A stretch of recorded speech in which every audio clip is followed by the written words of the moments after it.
I'm going to try to film this in one take while he's sleeping, so bear with me. Hi, I am about a month postpartum, and I'd love to share my DIY birth story with you.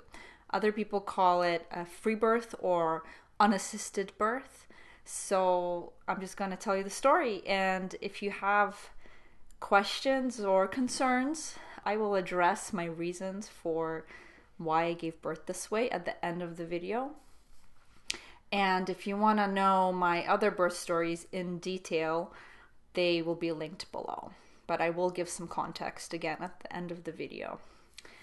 Okay, so I don't know where to start. I guess with my pregnancy. I had a wild pregnancy, which just means you don't do any tests. You do it outside of the system, or you do your own prenatal care.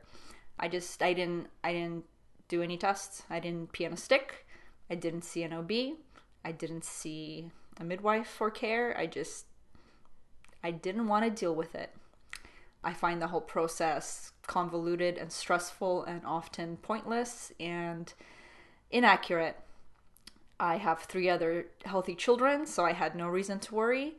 And I felt like if something was off, then that would be a reason to go see someone. But everything felt great, so I just didn't. It was my most calm and stress-free and wonderful pregnancy mentally. It was great. Okay. We went out. My husband and I went out with some friends. Then we came home and we decided to have an early night. So he passed out and I went to sleep around 9:30. I was 38 weeks and 2 days, and that's the longest I had ever carried. All my babies were quite early relative to other people.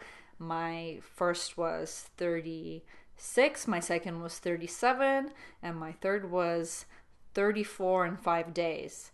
I believe I carry them or cook them a little faster and carry them a little shorter because I have 2 cervix, 2 uterus, and I just have a little less space than most women. But they all came out full weight and breastfeeding and no problems breathing. So I think it suits my body, or my body has adjusted to my anatomy, and it just hasn't been a problem. So this was my longest pregnancy. So I was like this is the first time I ever felt antsy and wanting the baby to come out. All my prior pregnancies, I was like surprised to go into labor. But this one, I was just begging and waiting to go into labor. And I know that sounds so obnoxious because some women carry 42 weeks, 43, 44, 45 weeks. God be with you. That is a tough thing to persevere through. I will say that. Okay, so I wake up at 11:30 p.m. with contractions, and I'm laying there and I'm like, okay, I'm gonna lay here for 3, and if they're consistent and strong, I'll wake up my husband, because I had been getting like totally random contractions for a month now. So they did come regularly, and I went and woke him up, and I'm so glad he went to bed early because he was ready to go. He was just right up. He filled the pool and we were just ready. I lit some candles and it was just our bedroom. It was just him and I, and he laid down to sleep a little more while I walked around, played music. I labored in the pool a little bit, labored outside of the pool, in, out, in, out. Honestly, this was such a straightforward, uneventful, normal, nice birth. It's exactly what I asked for. It's exactly what I prayed for. It's exactly what I envisioned and worked towards with every decision that I had made leading up to the birth. About 3.5 hours later, my contractions were getting pretty intense. And, it was still like a 6, 7 on the pain scale out of 10. It wasn't that bad. It was intense, but definitely tolerable. And man, I was just trying to tell myself, hey, this might not be a quick labor. This might be a long labor. Maybe you'll have a long labor for once. And so don't expect to give birth anytime soon. I was really trying to give myself some lower expectations. But my body started to push. So I got in the pool. I was like, hanging over the birth pool with my legs spread out like a froggy position and holding my husband's hands, who was outside of the pool. So my body's pushing, and well, one interesting thing that did happen was my amniotic sac came out. Like half of it came out before the baby, and it was intact. So that was neat. Then about 3 pushes later, the baby started to crown. And I had, I wanted him out. I really wanted to meet him. So on the first big push that my body did, I pushed with my body, and I felt myself tear just a little bit, and I stopped. I made myself stop pushing. My body was still pushing, but I stopped bearing down with my body, and I just forced myself to do like a diaphragmatic breath. And it was so hard to do, but I did it, and I breathed through the contraction, and I stopped tearing.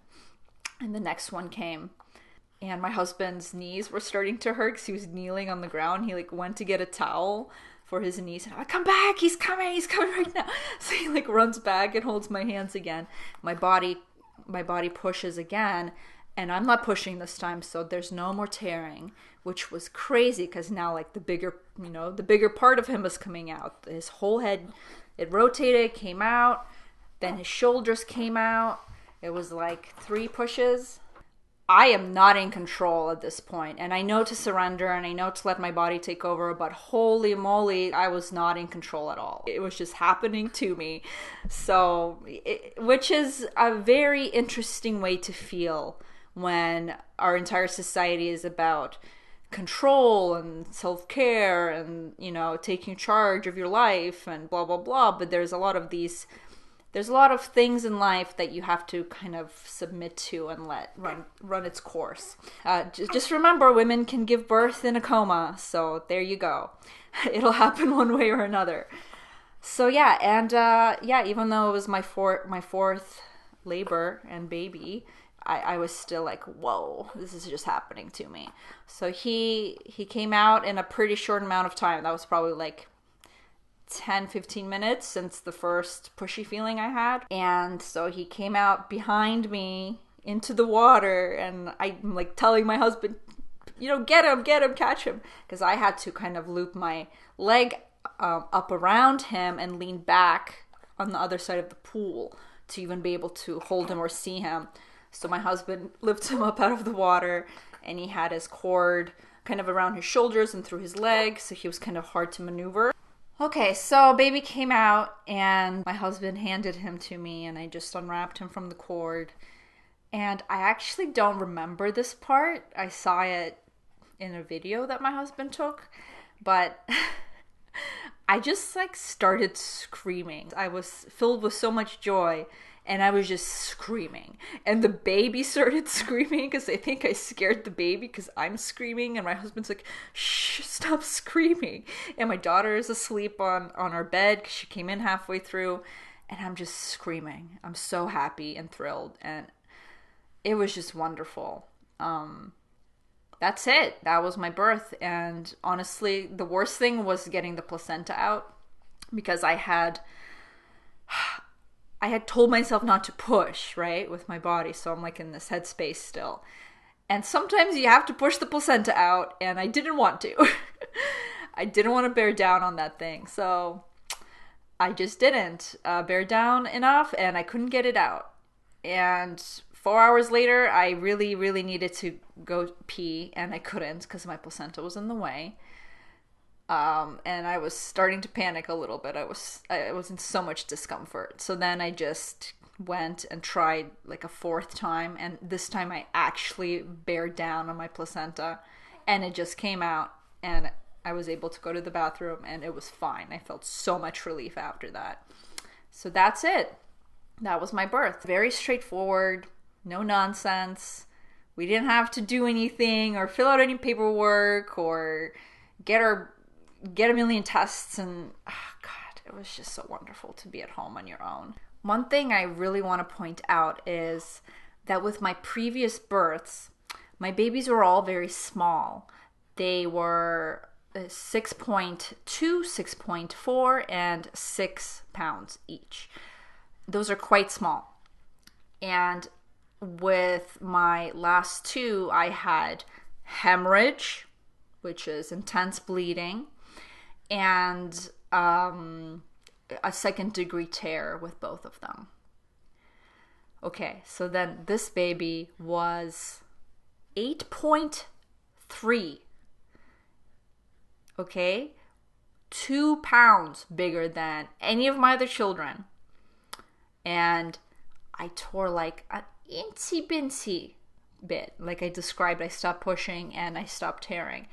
It healed in a week by itself. Like it was not a significant issue at all. And I didn't bleed at all. So that to me really validates the positive results of being not bothered while you're giving birth, not sabotaged, and being in a loving, warm, peaceful environment such as your home with just your loved ones around. That really, really, really reinforces that theory for me with physical fact and results. I wish all my births had been like this. It's actually probably my only regret in life, that I wasn't informed enough to have taken different paths for my previous pregnancies and births. And I knew women who had done similar things. And so it wasn't that foreign to me, but it just wasn't my path, I guess, as they say. So it is how it is, and I'm happy I got my fourth birth, in the exact way that I wanted, maybe even better. So yeah, this leads me to talk about and maybe preempt some questions that you guys may have. And I'm not doing comments for this video because I don't have time and I don't really care what people think about my story. This is a story to benefit people and just to share a positive birth story. So I don't really need any comments about it, if that makes sense. But yeah, I chose to birth this way because I had tried to birth 3 different ways prior. I tried the hospital, I tried a midwife, I tried a doula, and all of these experiences and these people provided either no benefit or sabotaged me or hurt me in many, many different ways. And this isn't just unique to me. This is a story that is common throughout, the female life experience. This is very normal for women to be treated in not an ideal manner by medical experts. I didn't want to go through that. And I had all of these crazy birth experiences, and I figured, well, this one is bound to be normal and straightforward, just statistically speaking. And it was. A lot of things that happened in my prior births were also completely due to interventions by medical staff, such as bleeding, or as they called it, hemorrhage, which it wasn't. And I do discuss my birth stories, and I'll link them below. They are on this channel, and you'll see I had like a bit of a different perspective on them than I do now, because it takes a while to really uncover the truth about what happened. I say in one of my birth truth videos, it's like if you're living with a dude and he pushes you down the stairs and then he calls 911, he technically saves your life. Let's say you were bleeding out from being pushed down the stairs. He technically saved your life, right? But he also pushed you down the stairs. That's kind of the environment that most women are signed up for when they go to the hospital to deliver a baby. A lot of things are done that actually hurt the process, and then they fix it by operating on you or giving you drugs or et cetera, et cetera. Anyways, so that's why I just didn't want to have a bad experience again. And the second reason is we should work towards an ideal as human beings, right? Whether you're Christian or not, you should try and aim to be better and to do better and to work towards something better. And in the case of birth, as a Christian, that's Mary Mary had a peaceful birth on her own without any medical assistance. And she gave birth to Jesus. And that's the ideal for women, in my opinion. So I am so blessed to have maybe reached like a portion of that. So yeah, I'm very blessed. If you are interested for more context about my previous births, I'll link them below. They're all in a playlist. I also have a playlist about the system of birth in the West and actually almost everywhere now. It's a pretty global system of abuse, of obstetric abuse in hospitals and outside of hospitals by midwives as well. So I touch on that in those videos, but if you want to really dive deep into those subjects, I've also linked some other great resources below. And yeah, that's about it for this video. I hope you can be happy for me, and I hope you have had a good birth experience. And if you haven't, I hope your next one is much better no matter what you choose to do. And it's absolutely your choice. Just make it informed, right? Know what you're getting into and know what your risks are in any situation. And remember that whatever you choose, you can always go to the hospital. The hospital is there for those emergencies. So there's that. Okay, I'm gonna go and enjoy this big boy.